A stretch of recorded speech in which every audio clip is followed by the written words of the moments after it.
Hello, beautiful, and welcome to the Moms Talk Sex podcast, a judgment-free zone where we talk about all the ins and outs, up and down of marriage, relationships, and living the life of the modern woman. I'm so excited to have with me today, Kate.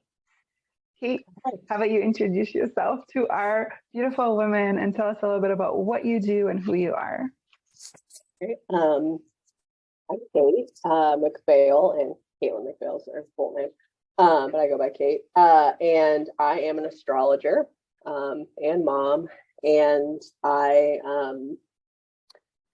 have been doing astrology for like the past 5 years. I've been practicing, and recently went full time doing that because it's been my dream. I was in healthcare before that, and I love using astrology to help empower people to kind of see their purpose and potential and kind of help them move forward, because astrology has been kind of the greatest blessing in my life, and it's helped me evolve as a person and a human and a woman, and I just love that I can help other people with it. So I love that. So how do you use it? Like when you say like astrology, maybe break it down a little bit so we can understand a little bit more about like how do you actually do that?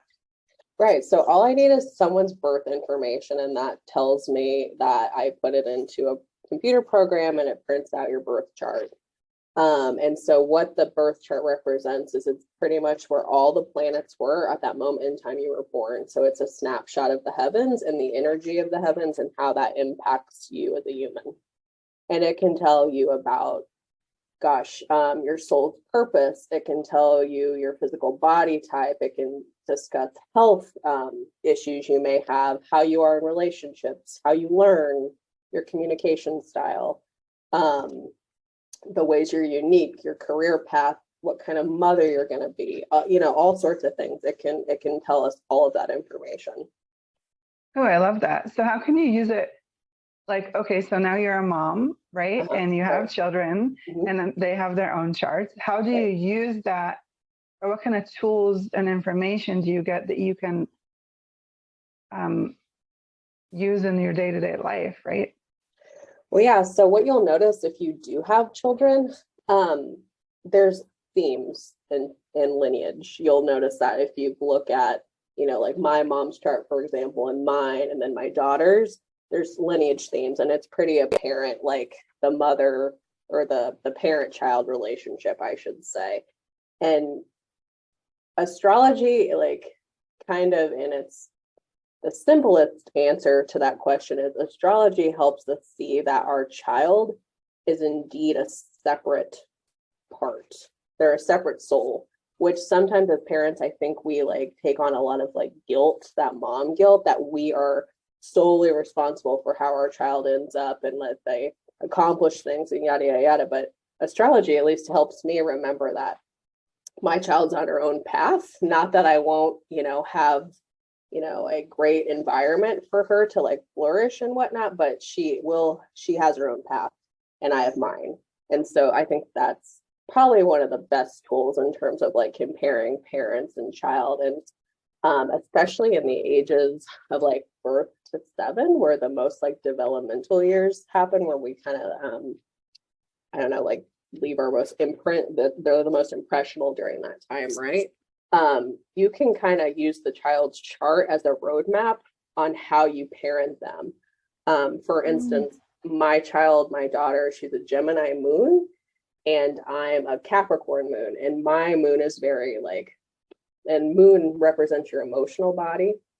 So my emotional body, I have to have structure in my day. I have to achieve. Those are things that help me feel emotionally secure. My daughter, Gemini moon, she has to be stimulated all the time, which is very opposite to mine. It's very different than mine. So knowing that, I have to provide her a stimulating environment for her to feel secure. I love that. Yeah. And do you use this tool, like, do you use it like a daily? You look at like because I know some people do like daily horoscope reads or whatever. Like, do you do? Well, yeah, because I do it, as my job.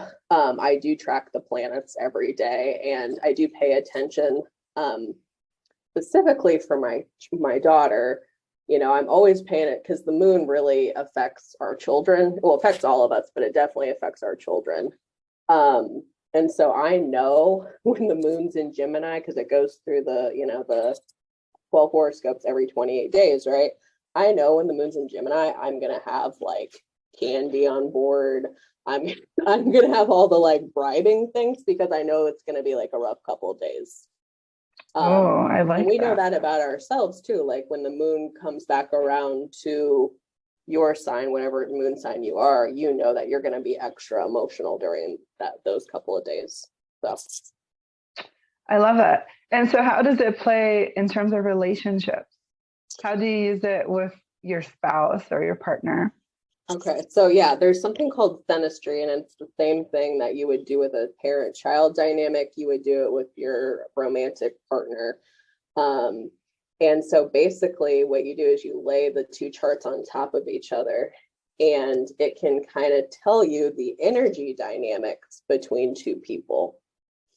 So what energy dynamics are going to come really easy between the two of you, and what might be a little bit more challenging. So it's kind of a cool, like, therapeutic technique too, that couples can use to kind of like grow as a couple. Oh, I love that. So do you do that? Do you offer like readings for couples like they're having kind of issues in their marriage or they want to spice up the relationship? Is there something that you can see in their charts and tell them like, oh, this is a good day to, to get a sitter or whatever? Oh yeah. So like times where you're more you want to be more intimate Sexual time. versus Yeah. right. Yeah, for sure. Especially in like a woman's chart. Like if, for example, if like Venus is transiting, and transiting, all that means is going through your own birth chart. If it's transiting like your natal Mars, for instance, that's going to be a great time to have sex.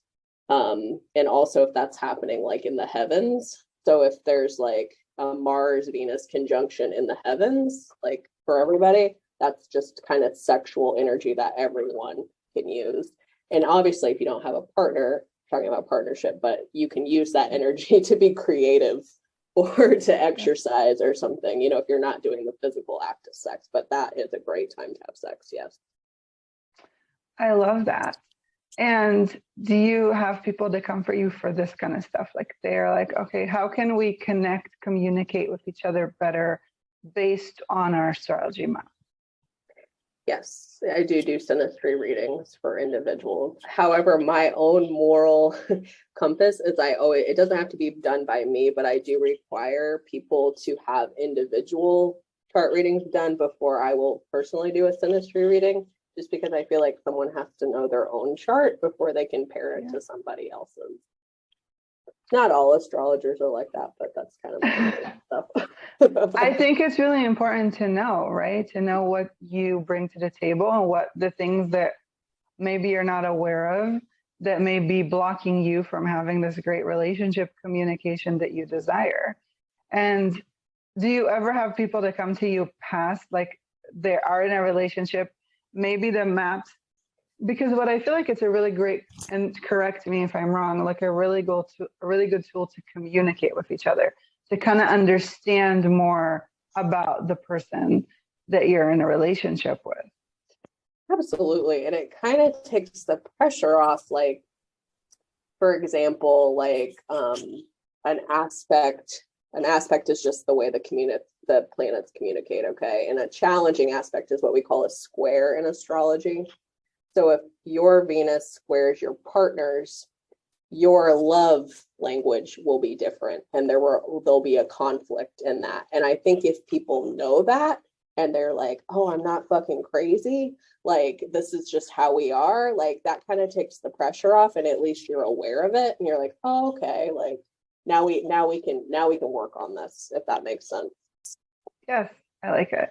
And so is there specific times of the month or like stars in the sky or whatever that's more like a global thing, not so particular? Like, so, like, okay, maybe, I don't know, on a certain date.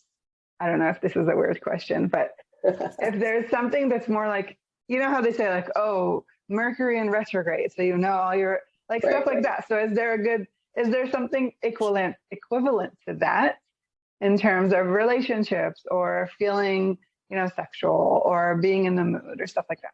So the moon is probably what people feel the most, unless you're like really intuitive, or an empath. You're probably not gonna notice the shift as much unless you have someone like point it out to you. But people can usually agree that the moon, they feel the full moon, right? And they feel like the moon phases and whatnot.